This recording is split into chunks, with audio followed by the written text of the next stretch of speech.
A Witch's Night by Temperance Quill. Chapter 1. Felix. I'd caught one! I'd finally caught one! I bounded down the path that would take me home. Sabine would be so proud. I'd caught the little pest chewing up her blackberries. An ominous shadow blocked out the sun, bringing me to a halt, but I wasn't afraid. I had enough magic to deal with a hawk or anything else looking to make me a meal, but I couldn't fight while running. Dropping the mouse I'd caught, I got my nastiest spell ready so whatever it was would never try to ambush an innocent, unsuspecting cat ever again. Once the shadow was close enough, I let loose. Hearing a familiar cawing as the shadow pulled away, I bared my teeth. "Hagen, you buzzard! You're lucky I wasn't trying to kill you." "Ha! As if you could, kitten," the crow mocked even as she landed to snuff the fire from her tail feathers. "If I could survive Sabine's training, I can survive anything you can throw at me." I wanted to bite her. She loved reminding me that she was Sabine's familiar first. "Good, the next time you'll only have yourself to blame if you really do get hurt." I picked up my mouse and bounded for the house. Hagen's shadow followed me. Putting the mouse down at the doorway, I realized the house was unusually dark. "Sabine, we're home. I brought a present." All the lanterns in the house were out. Had she taken a nap? She didn't usually. "Sabine?" Padding to the living room, I called to her again. "Sabine?"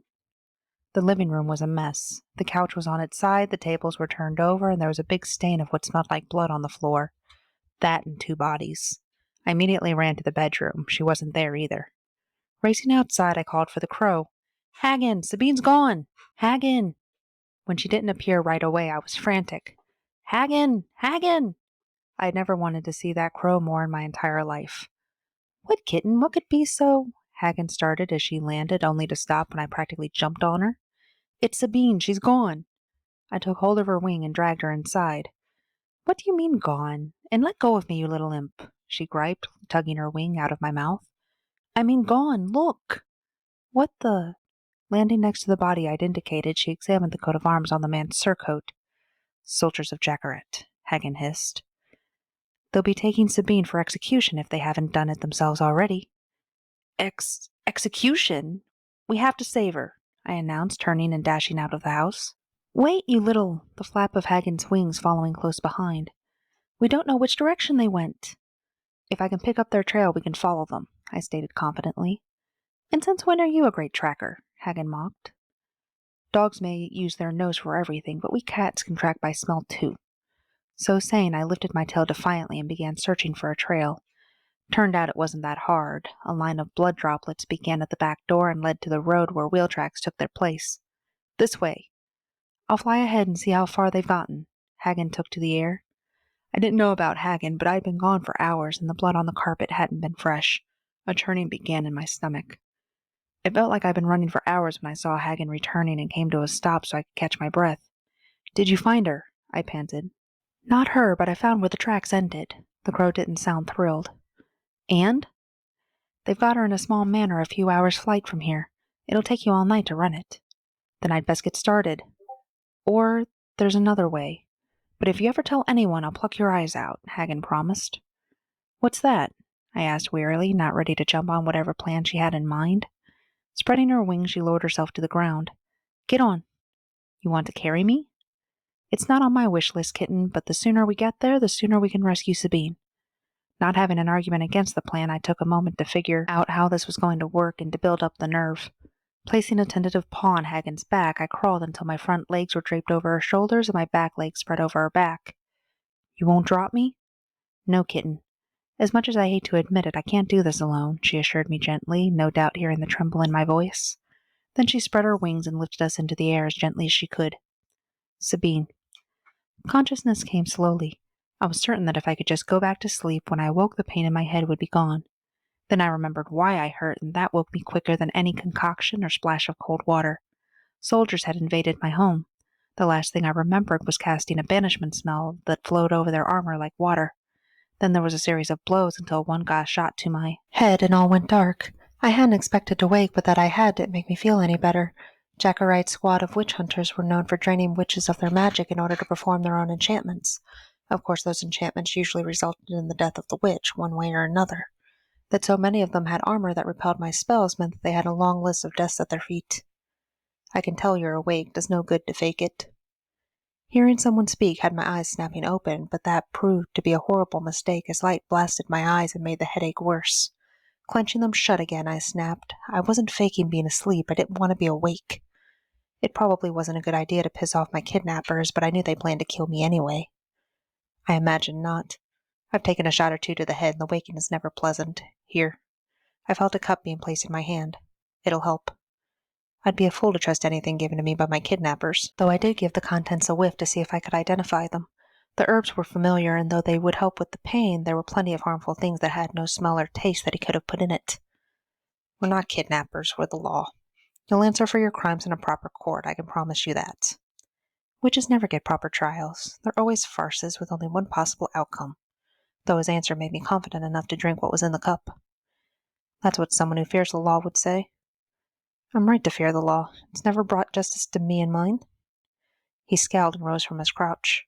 It will be justice. Really? So tell me, of what crimes am I accused? My headache subsided as the herbs did their job. Seduction, theft, and murder. I burst out laughing until I realized he wasn't. You're serious? Who am I supposed to have seduced, stolen from, and murdered, assuming they're the same person? Master Thaddeus Rue, and now the 2 men you killed during your apprehension. Who? I'd assumed it would at least be someone from a nearby village, but the name was completely unfamiliar to me. As for the 2 soldiers, no spell I'd cast should have killed them. Do you claim to not even remember your victim? He scoffed, spreading his hands beseechingly. I don't remember because I've never met anyone by that name. And you expect me to believe that? No, but then my expectations are rather low at this point. So tell me, when am I supposed to have committed this crime? Half a moon passed. Well then, I know I didn't do it. I go to the market once a month, otherwise I haven't left my house in some time, let alone seduced anyone. I couldn't entirely recall when the last time was I'd taken a paramour, but I wasn't about to admit that. And you expect me to believe that? Was he a parrot in a past life? No, not really, but it's nice knowing that I go to the stake innocent. If you're innocent, then there'll be no stake. You keep telling yourself that. The scorn in my voice was thick. His scowl was the only response I received before he turned his back and left. Once the door closed behind him, I examined the shackles that held me. As expected, they were enchanted to keep me from casting, and they were tight enough that I would have to crush my hands and feet to slip out of them. Looking around, I saw I was in some kind of basement or root cellar. At least I wouldn't go hungry, contemplating eating something out of one of the many jars lining the walls. Performing a quick check, my head was sticky with blood, and a puncture in my leg had been poorly tended to, but was no longer bleeding. When I tried to stand, I could, but it wasn't without effort or pain. I wouldn't be running when I escaped. And how optimistic was I?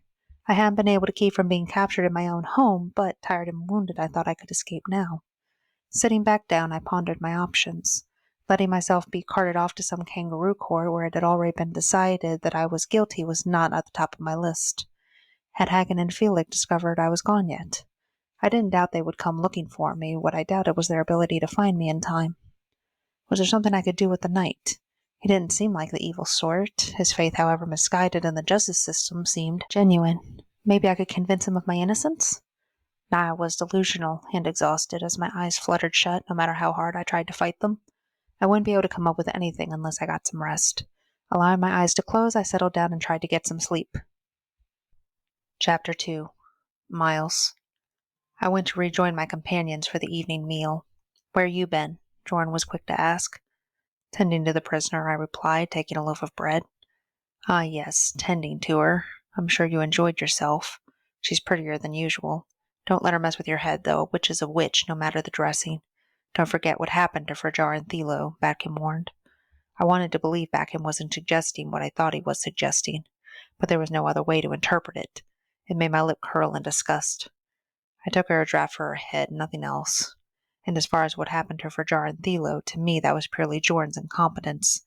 He knew neither man had protection against magic, but he'd sent them in first anyway. To my mind, she'd merely been defending herself from unknown intruders, and their deaths had been the tragic consequence of that decision. Why bother? She won't care about her head when the fire lights her skirts, I promise you. That's if she survives the extraction, of course. That had me scowling. She hasn't been tried yet. She may be innocent. All the men at the table laughed. An innocent witch, never heard of such a thing. I don't know what you Haldorians do with your witches, but here they get the table or the fire, ain't no 2 ways about it. Perrin promised before taking a gulp of ale. I chose not to respond. The witch was right, there was no justice here. But what could or should I do about it? I was in Jackarite with the approval of its king, but that permission came with conditions. I was here to observe, not interfere, and I had no idea if she was innocent or not, no matter what my gut was telling me after our conversation. Well, if you didn't use her, I may give her a taste. That plump ass looks like it could take a good pounding, Beckton mused, a dazed look coming over his face as he imagined who knew what. I restrained myself, hiding my clenched fists under the table so no one would see. Two of the others voiced a similar sentiment. I waited for Joran to correct his men, but nothing came from that quarter. Perrin, you remember that Jarnet girl? Not much to look at, but tight in all the right places, Beckton reminisced. What followed was a series of recalled encounters that had me wanting to take a knife to them all and had my innards roiling simultaneously. Were these the kind of men King Everett wanted serving him? Surely not. At least that's what I wanted to believe. But one thing I now knew for certain, guilty or not, I couldn't leave the witch in the hands of these men. I would take a knife to her throat myself, first. Hagen. Though I couldn't fly at full speed with Felix on my back, it was still faster than the cat could have made it on his own. Thankfully, he was only half grown. I wouldn't be able to do this if he was much bigger. It took us a few hours to reach the manor, where the soldiers had stopped for the night. Their horses and wagons were outside. One of them held a cage where a small puddle of blood I assumed was Sabine stained the wood. All the lights and fires were out. Where would they put Sabine? Touching the ground, Felix practically fell off me. I am never, ever, ever doing that again, Felix declared as he shook blood back into his legs. That wasn't a picnic for me either. You're not exactly light, you know, I snipped. Yes, but you weren't the one who had to fear falling, he shot back. Enough. You need to slip in there and find Sabine. They'll notice a crow, but one more cat looking for mice won't raise a brow. At least that was the theory. Right, I'll find her, the kitten promised before going to find a way inside. Not feeling safe on the ground, I took flight to land on the roof of the house. I only prayed Sabine was unharmed. Felix. Getting in was easy. Someone had been courteous enough to leave a door open for me. Now where was Sabine? Checking the lower floor, I didn't find any trace but for a whiff of her scent near a closed door, but I couldn't hear anything through it. Had they taken her down there and killed her? No, she was alive. Looking around to make sure no one would see me, I cast a spell to open the door, but nothing happened. How was that possible? Unless someone had placed a more powerful ward to keep exactly this scenario from happening. Damn it. Making my way back outside, I followed the wall of the house, hoping to catch Sabine's scent again, and I found it at the cellar doors. They put her underground? It made me think of a coffin and sent a shiver down my spine. Casting another spell, I tried opening these doors as well, but they'd also been sealed. Double damn. Hagen? Hagen! I yelled into the dark. The ward had been enough to keep me out, but Hagen was significantly more powerful, not that I would ever admit that. The fluttering of wings was my signal that she'd heard me. Did you find her?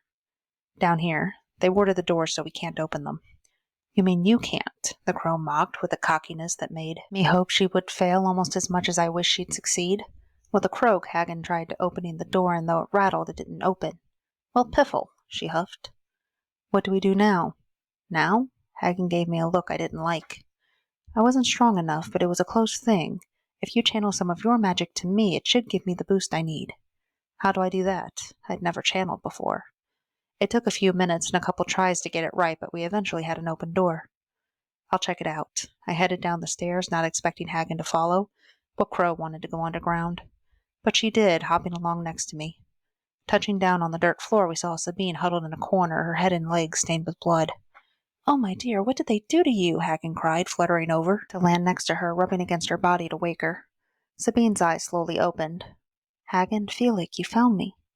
Of course we found you, Hagen called in protest before cringing at the noise. Placing a paw lightly on her uninjured leg, I filled her in. I finally caught a mouse. I was bringing it home to show you, but you were gone. I'm sorry I didn't get to see it, Felix, she apologized, giving me a pet. Let's get out of here and go home, I begged. I wish I could, but with these, holding up her hands to show the shackles, and this, pointing at the injury on her leg, I'm afraid I wouldn't get very far. So we need the keys. Do you think you could sit a horse if we can get you on one? Hagen asked, all practicality now. If we can get the shackles off, I should be able to heal enough to sit a saddle. Then I'll get the key, I declared, bounding for the stairwell. Go with him. If he gets into trouble, he'll need help, Sabine ordered Hagen. Without argument, Hagen fluttered up the stairs after me. Getting back into the house the same way I had the first time, I tried to think. Where would the humans keep the key to their prisoner? The obvious answer was that it would be on one of them, but which one? I'd have to check one by one. Sneaking through the house, I'd already searched through 2 bedrooms when someone woke, but not because of me. Moving almost as quietly as a cat, the man slipped out of his bedroom, fully clothed and with a pack on his shoulder. I froze, thankful not for the first time that I blended into shadows. Watching as the man tiptoed through the hall, I followed, all the way to the door that led to the basement and Sabine. Baring my teeth, I followed when the man unlocked the door and headed down the stairs. Chapter 3, Myles. What am I doing? I asked myself for what felt like the dozenth time since I'd started packing my bag. But after what the men had said, I couldn't let the witch be tortured and killed without knowing if she was guilty or innocent. Lifting the key had been ridiculously easy. Joran had drunken himself into a near stupor. It hadn't been an easy thing to keep them drinking while I faked partaking of my own, but if I was lucky they would sleep till noon and we would be long gone. Unlocking the door to the cellar, I felt a draft that shouldn't have been there. Rushing down, the first thing I noticed was the open cellar door. The second was that Sabine was still lying where I'd left her. Who opened the door? Drawing my sword. What are you doing here? Bunching herself into a tight ball, keeping an eye on the shadows of the room. I'm here to help you. Backing toward her and bending down to hand her the key. Feet only. Is someone here? No, she denied as she quickly removed the shackles, ignoring my order to keep the ones on her hands, and began to chant. Turning quickly so my sword was at her throat. What are you doing? I was going to help her, but I wasn't stupid. Stopping mid-chant, she swallowed before answering. Gesturing to her leg, she pointed out. I won't get very far on this leg. It stays for now. If you want my help, no magic. Not unless your life is in danger. I decided to leave the cuffs. If she tried anything, I would just kill her. Is my life not in danger now? Not at the moment. Now who's here? Who opened the door? I wrapped my arm around her waist and positioned her in front of me, my sword remaining close to her throat. But I lost my hold when a sharp pain bloomed in my leg, allowing Sabine to scuttle out of my reach. Looking down, I could barely make out the small creature attacking me. I raised my sword to skewer the thing. Felix, retreat! Sabine called, even as she tried to rein her voice in. At her command, the creature let go and ran to her feet. An enraged puffball with barred teeth hissed and screamed at me. Felix, quiet or they'll hear us! Sabine scolded, and to my amazement the animal quieted. You bewitched a cat? And how had she done that with the cuffs on? He's my familiar. He came after me when he realized I was gone. No, he's not trying to kill me, at least I don't think. I was confused by the last part until I realized she was speaking to the cat. It opened the door? And yes, our familiars gain the ability to channel our power when they bond with us. All right then, I conceded, sheathing my sword while palming my knife. Gather the creature and let's be off. The further we get from here before dawn, the better. Picking the cat up and draping it across her shoulders, Sabine tried to climb out of the cellar, but nearly fell when her leg buckled. Gripping her hips, I gave her the boost she needed to finish the climb. Following after, I kept my hand on my sword as I steered her toward the stable. Sit while I ready the horse, I told her, plopping her on a bale of hay as I went to retrieve my mount. I was taking a risk, but after what transpired in the cellar, I was willing to go on a little faith. She could have attacked while I was distracted by her cat, but she hadn't. Tacking Minx, I brought the mare out and parked her next to Sabine, who was still where I'd left her. Up, I instructed, gesturing for her to mount. She stood, but didn't move to do so, simply looking at me. What are you waiting for? Did she not realize we needed to get away from here? Clearing her throat, she gestured down to her leg. And how exactly am I to do that? Huffing in annoyance, I reached down and lifted her. Instead of fighting me, she wrapped her arms around my neck and pressed close. The cat hissed, but simply clung to its mistress. Placing her in the saddle, I ignored the bit of flesh that showed as her skirts bunched. Then I climbed up behind her, took hold of the reins, and sent us down the road at as fast a pace as we could manage. Where are you taking me? To Quarrenston. Where? Her obvious confusion gave me more confidence that I was doing the right thing. It's where Thaddeus Rue was murdered. We need to prove your innocence or you'll never know a moment's peace. More specifically, I needed to be sure before I could rest easy. And I told you they don't care if I'm innocent. Do you know if this Thaddeus Rue even existed and wasn't a figment? That was an interesting question. Were the Jackarite soldiers known for fabricating incidences involving witches? Given what I'd heard last night, that wasn't out of the question. But in this case, the reality was far grimmer. The man did exist, this I know. If nothing else, he deserves to have his killer brought to justice. Flashing back to the scene, I saw the floor coated in blood, the scattered organs, and the expression on his face frozen forever in death. It still sent a shiver down my spine. And you're just going to drag me along? She asked, confused and incredulous. I'm not entirely convinced of your innocence, but I don't know enough about witchcraft to determine how he was killed or why. I'll need your assistance." It was pathetic to admit, but it hadn't even occurred to me until just now that having a witch to catch a witch might be a workable strategy. "You want me to help you prove my innocence and solve this man's murder in exchange for saving me?" Thinking about it for a moment, I affirmed, "Yes." Now that she'd said it so succinctly, that was exactly what I wanted. Sabine huffed. "Very well, but afterwards you have to help me get out of Jackaret. Now that they know I exist, they'll never stop looking. My assistance in your escape won't go over well either. I can take you back to Haldor with me. Our laws are not so strict when it comes to witchcraft. Though what would be waiting for me when I got there was a concern. My king wouldn't be happy to discover I had broken with my escort and cavorted around Jackaret with a witch." "Deal. You've got yourself a partner," Sabine agreed. Already having regrets and wondering what I'd just gotten myself into, I fell silent and focused on the road and surroundings. Felix. Listening quietly from Sabine's lap, I didn't like what I was hearing. "We're not going home?" "No, little one. We can't go home again. We'll have to start anew elsewhere." "Do we have to take him along?" I could confidently declare that I didn't like this human at all. "For the moment, yes. But we'll be ready when he drops his guard. He doesn't know about Hagen. Between the three of us, we should be able to subdue him and get away." "Where will we go?" "I don't know yet. But we have time. No need to make rash decisions," Sabine reassured me, running her hand down my back. And that was all it took to satisfy me. Hagen. I followed my family from the sky, erasing their tracks as they went. No reason to make it easy for those bastards to follow us. I didn't trust this soldier and would get my mistress as far away from him as I could when the moment was right, a sentiment Felix seemed to share. We were agreeing on a lot of things lately. Chapter 4. Sabine. We rode for 3 days, not bothering to stop at any towns we passed along the way. Myles seemed to have a one-track mind, stopping only to rest for the night and getting back on the road the next morning. I was miserable, my body not used to such long periods in the saddle, and my leg throbbed. I only lasted till midday on the 3rd day, when I finally broke down and begged him to stop. "What is it?" he demanded, bringing Minx to a halt. His hand gripped his sword hilt as he panned the area. "I need off this horse." My voice was raspy as I held back tears. "What, now?" "Yes, I need off." "If we must," he grumbled, dismounting easily. He had to practically pull me from the saddle. Once on the ground, I crumpled, not able to bear my own weight. "Sabine?" He reached down and placed his hands on my shoulders, his voice coated with concern. I can't. My words came out on harsh breaths. "Can't what?" he asked, placing his arm behind me and helping me into a sitting position. "I can't spend one more moment in that saddle. Everything hurts, and—" I pulled up my skirt to look at my leg, just as I thought it had all the signs of infection. "You have to let me cast a healing spell." No magic. The declaration held the promise of harsh consequences. "This wound isn't healing. It's getting worse. Would you have me lose my leg over a bit of magic?"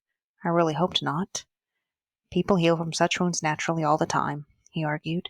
"Yes, people who can rest and have access to healing concoctions. I've had neither." I pleaded my case while trying not to beg, though if I had to, I wasn't above it. He didn't argue, falling into silent contemplation. I held my breath, hope an insidious intruder. Pulling his dagger, he placed the tip at my chest. "Heal yourself, but if it seems like anything else is going on, I will run you through," he promised. Not caring at all about the threat, I breathed a sigh of relief and reached for my magic. Laying my hands over the wound on my leg, Felix jumped in to lend me his power. When had he learned to channel? Breathing became easier as the burning in my leg and the soreness in my backside eased, except now that I was drained of both energy and magic, I struggled to stay upright. Slumping over, I barely managed to aim myself away from the knife Myles still held to my breast. "Sabine?" I heard Myles's voice as though it was from far away. My eyes were heavy and everything had a haziness to it. I felt hands on my shoulders as I was lifted, and harsh muttering filled my ears. Time didn't mean anything, but I felt when I was laid down on a blanket and another one was wrapped around me. Water was brought to my lips and I was forced to swallow. The crackling of a fire preceded a warmth that slowly dug its way to my core until I slipped from consciousness. Myles. My chest tightened as Sabine slipped to the ground, pulling my blade away so it didn't injure her. "Sabine?" Pulling on her shoulder so I could slip my arm across her back, the cat yelled at me. Giving the creature a glare, I snapped. "Unless you think you can carry her to safety, you'd best deal with it." Meow. The begrudging sound held so many meanings I wasn't sure I could have identified them all, but part of it was agreement, so I continued to lift Sabine into my arms. She felt so light, dangerously so. Let's find a place to camp. We need to get her somewhere comfortable and warm. And was I really talking to a cat? A cat that, after looking up at the sky as if to finding answers from the heavens, gave me another meow and darted off the road into the forest, though it only went a short distance before turning back to see if I was following. Have some idea where to go, do you? Not allowing myself to think about the fact that I was listening to a cat, I clicked my tongue so Minx would follow. It wasn't far before we came to a small clearing only a few arm lengths wide, a pit already dug in the center. A layover camp. Not bad, for a cat. Striding over to a log that seemed to have been placed as a seat, I lay Sabine down and leaned her against it, cradling her head so it wouldn't get knocked. Taking her cheeks in my hands. Sabine, can you hear me? She didn't respond and her eyes couldn't focus. She was still conscious, but only just. Hold on. Leaving her for a moment, I took both bedrolls off my horse and laid them down on top of each other, upwind of where I would build a fire, then placed a blanket on top. Returning to Sabine, I picked her up and laid her down on the bed, then covered her with another blanket. Noticing the dryness of her lips, I went to Minx and grabbed the water canteen. Lifting her up again, I got her to swallow a few mouthfuls. Laying her down, I went to start the fire. Some kind soul had left a pile of kindling, probably leftovers from whoever had last used the site.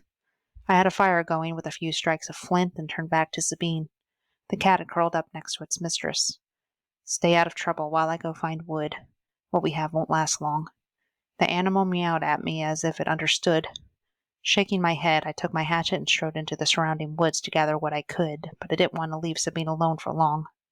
Once confident that what I'd gathered would last for a few hours at least, I set the last load near the fire and strode over to Sabine. She breathed but was coated in sweat. Wetting the cloth, I wiped her face and left it on her forehead to help cool her. The cat protested when I went to pull the blanket back. I'm just checking her leg. I'm not sure what all she was able to do. It may need attention. I still couldn't believe I was talking to a cat, but after watching Sabine do it the last few days, it must have rubbed off on me. Whether it understood me or not, it didn't protest when I went to lift the blanket again.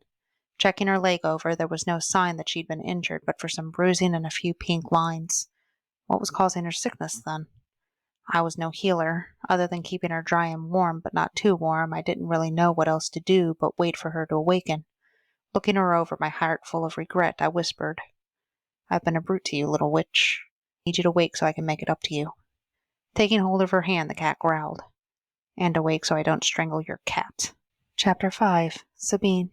My eyes felt dry and gritty. Bringing up my hand to rub them, I found myself cocooned in blankets and a fire crackled not far away, its heat warming my little nest. You're awake, Felix shouted, rising from his curled position beside me to lick my cheek. Patting him on the head and scratching behind his ears, I glanced around the camp. Not far away, Myles sat, his back against a pile of logs, staring into the fire pensively. He'd divested himself of his armor and padded clothes until all that was left was his tunic and trousers. His hair was disheveled, as if he'd been running his fingers through it. What happened? My memories of what had brought us here were murky at best. His eyes flashed to me, and he surged to his feet. You're awake. Striding over, he crouched down to take my hand. What do you need? He seemed so earnest in his desire that it took a moment for me to remember that he was part of the reason I was in this state. Water?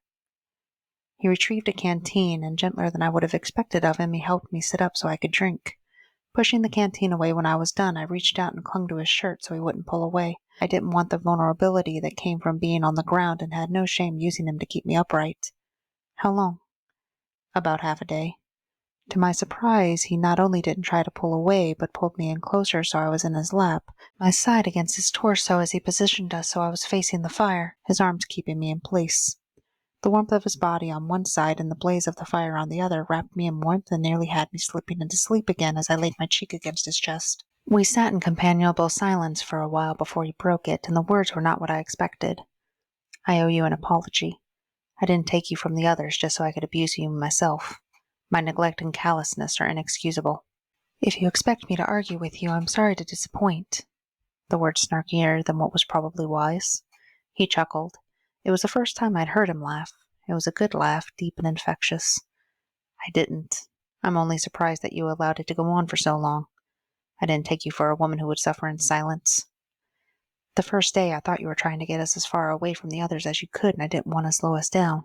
It took me till the second day to realize you were traveling so hard because you didn't trust me. It became obvious when you wouldn't let me leave camp, not that I could have gotten far. The thought that you would sneak away at the first opportunity did cross my mind. I wouldn't have you suffer for that, though. I give you permission to clock me upside the head if I ever ignore a threat to your health again. Just don't abuse the privilege." I blinked, completely dumbfounded. Not only was he apologizing, but taking steps so it wouldn't happen again. "Who are you, Myles?" Because so far he was too good to be true. "What's that?" he asked with a frown. Most men would have blamed me for getting sick, maybe even left me on the side of the road in disgust. "You've met some piss-poor men then, little witch. I take responsibility when things are my fault. If I had let you heal yourself sooner, you wouldn't have fallen ill and we wouldn't have lost half a day's travel. I assume you're still set on going to Cornston." I looked up through my lashes as I waited for his answer. His brow furrowed.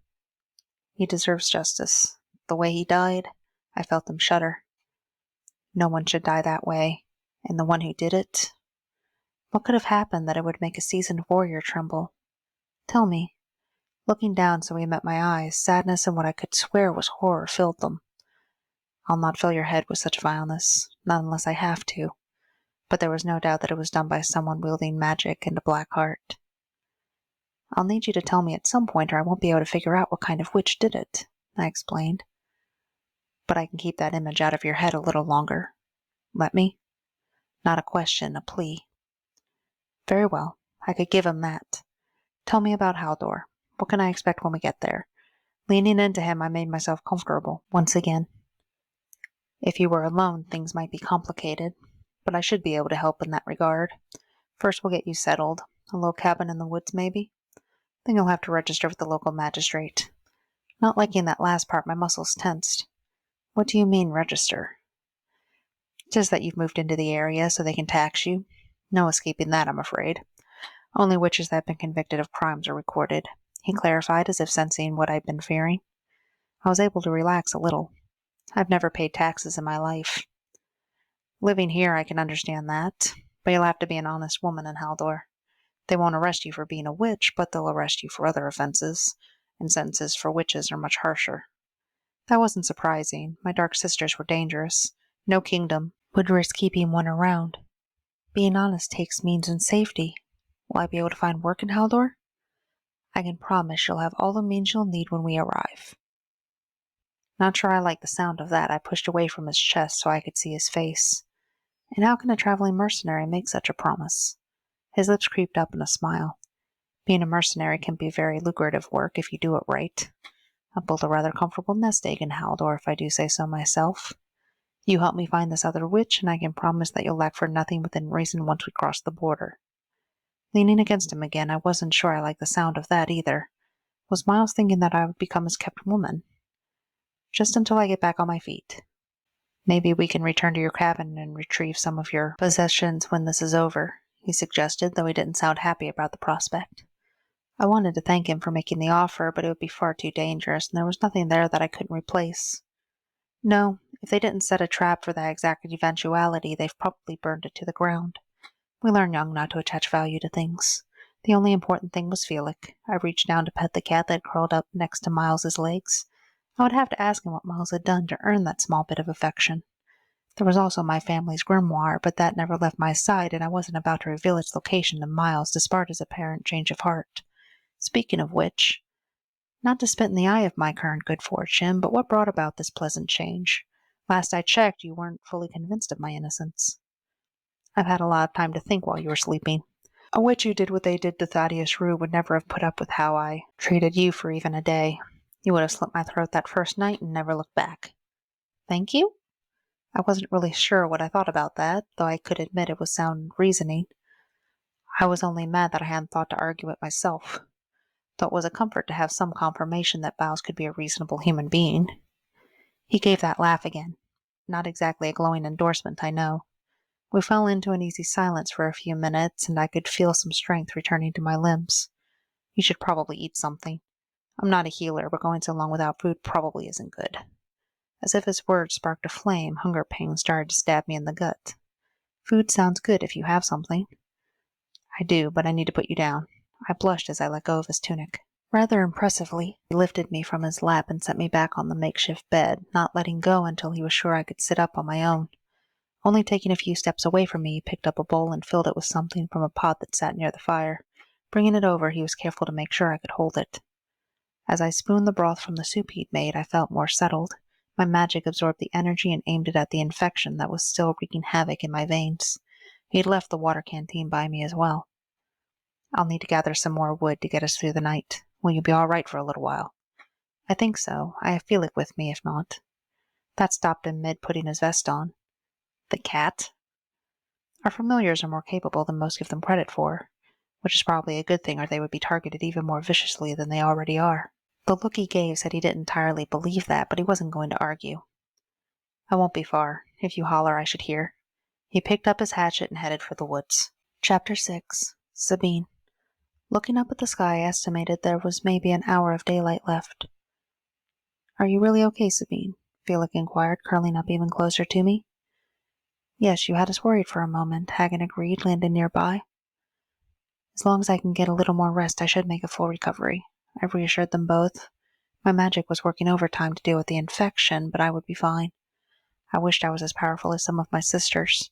They would have laughed off most of these injuries, but that would mean absorbing power from places I was inclined to stay away from. When do you think we'll be able to ditch the human? Felix asked. My fingers tightened on the bowl. We may have to take advantage of his offer. I don't know much about Haldor, but I do know we'll never know peace if we stay here. You want to stay with him? Hagen called. That may be the safest bet at the moment, I argued with the disgruntled crow. And that's the only reason you want to stay. He could have killed you, Sabine. Felix jumped in. Yes, but he seems rather agreeable at the moment, and I'm in no state to travel alone. Neither familiar could argue with that. Then eat and sleep while you can. You'll need to be at full strength, Hagen advised. Hopping closer, the crow channeled some of her power into me, giving my meager resources a boost. And to be on the safe side, I'm going to continue to stay out of sight, she decided, flying away to emphasize her point. Finishing my soup, I drifted off to sleep by the time Myles returned. I felt him reposition me so I would be more comfortable. Sleep well, little witch, I heard him from far away. The smell of something cooking woke me that morning. Cracking my eyes open, I was able to push myself into a sitting position on my own. Doing a self-examination, my magic was still fighting off the infection, but even though the battle waged, the war was already won. Good morning, Myles greeted once he realized I was awake. Morning. With me waking, another need made itself known. Slowly getting to my feet, it caught me off guard when Myles's hand took hold of my arm. You all right? I realized he was just helping me to my feet, but the moment was still awkward. Fine, I just need a moment of privacy. Thankfully, he seemed to realize what I meant. Will you be all right by yourself? The question was so reluctant it caused me to smile. I think I can manage, I reassured, heading into the woods. Returning to camp, I saw Myles placing the saddle on Minx, the fire already extinguished and everything seemed to have been packed. If you're up to it, there's breakfast for you, he offered, nodding to a bowl placed on one of the sitting logs. Making my way over, I ate what appeared to be what was left of last night's supper. Myles continued to load Minx while I ate. My gut tightened at the thought of getting back in the saddle, but I understood that moving on made sense. We couldn't afford to stay in one place for too long, so I went to join him. Myles finally noticed me standing there. We'll only travel half a day today, and if you need to, just say the word and I'll find a place for us to stop, he promised. Nodding in agreement, I placed my hand on the horse's neck. Unexpectedly, Myles mounted first, then held his arm out for me to grab. Not entirely sure what he had in mind, I took hold. He pulled me up and sat me saddle-side in front of him, his arms bracketing me on both sides, and he'd added some kind of padding to the saddle. This should keep you from getting sore. I felt touched by his consideration. It had been a long time since anyone had put such thought toward my comfort. Though I didn't like how we'd gotten here, this change in attitude was almost worth the few days of sickness. With a tap of Myles's heels, Minx moved into a canter. The mare did have a smooth gait. It was only my injury and lack of time in the saddle that had made the last few days such a torment. We traveled most of the morning and into early afternoon in silence. Myles regularly checked in with me to make sure I was doing all right. I'll let you know, I promise. As long as we survive, not much can keep a witch down for long. Our magic prioritizes healing the body over most else. It's why we're so hard to kill. I regretted the words as soon as I said them. I was getting too comfortable with Myles. It wasn't a secret per se, but it wasn't something we advertised either. That would explain why everyone says if you're going to execute one, make sure you do it by beheading. Myles mused before seeming to realize who he was talking to. My apologies, that was inappropriate. I've heard worse. But yes, if we find this witch, you'd do best to make it a quick fight by going for the neck. I flinched giving that advice, but if this was one of my dark sisters, she needed to be stopped. Such witches only got worse over time, and they rarely took just themselves with them. Even if they were caught and executed, almost always resulted in extensive witch hunts that would see dozens more dead. How much further is Quarrenston? Another 2 days' travel if we stick to this pace. Chapter 7. Myles. On the morning of the second day, we finally saw Quarrenston in the distance. By this afternoon, we'll have warm food in our bellies and soft beds, I promised. Sabine had taken the daily routine in stride, but though I tried to make it as easy on her as I could tell she was tiring. Are you sure that's a good idea? We don't want to attract too much attention to ourselves, and you coming back with a woman in tow will definitely attract attention, Sabine pointed out. I hadn't thought of that. Damn. I was hoping to get us out of the woods tonight, but you're right. There might be a way, but it'll take a bit of magic. The words came out stilted. What were you thinking? She hadn't cast a single spell since healing her leg days ago. I hadn't been sure if it was because she couldn't or because she was afraid of how I might react. I suppose she just answered that question. If I disguise myself, we can pass me off as someone else. The question is who? What would have brought you back here? She tapped her chin with her fingers. I had to think. Subterfuge wasn't something that came naturally to me. You were the wrong witch, so I returned to investigate further? Okay, maybe I'm some kind of expert that you brought to help with the investigation?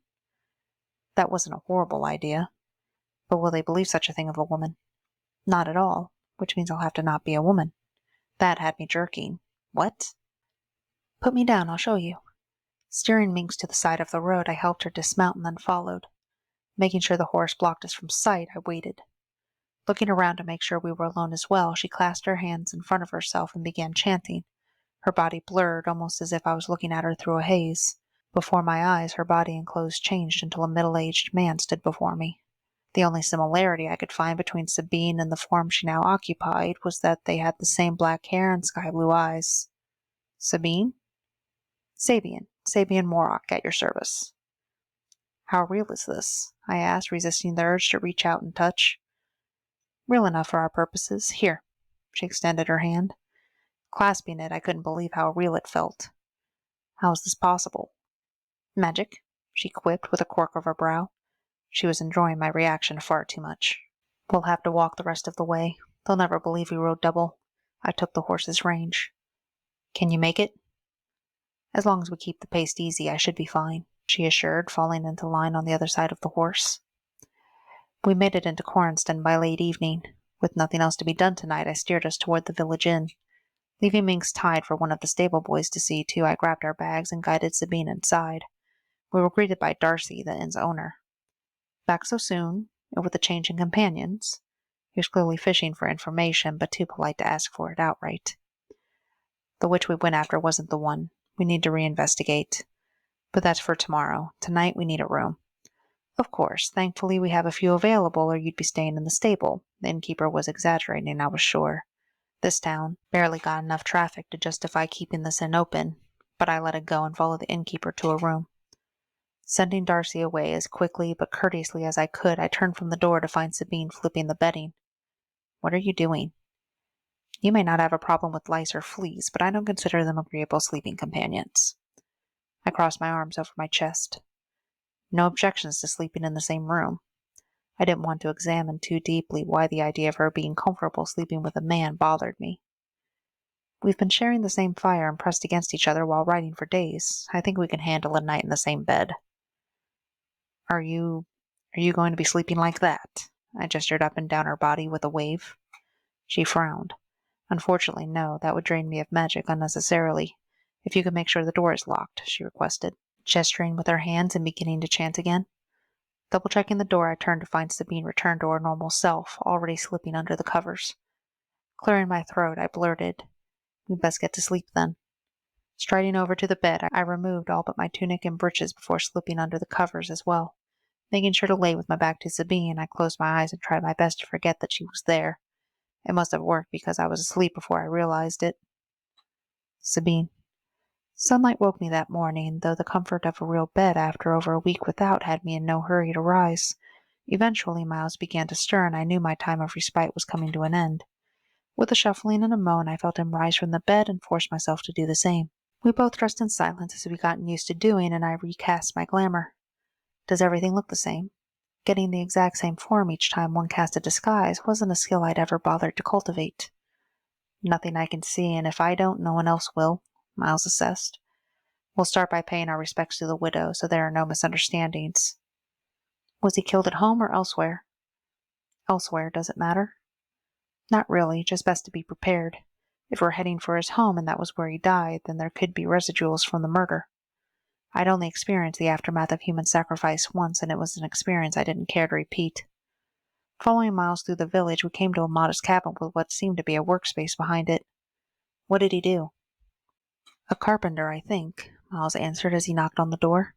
Within seconds the door was thrown open, and a malevolence hit me with the force of a physical sensation. I don't have your— The woman who opened the door started to shout before realizing who was at the door. Sir Myles, has Thaddeus's murder been dealt with? Before he had a chance to answer, I reached forward and took hold of the woman's arm.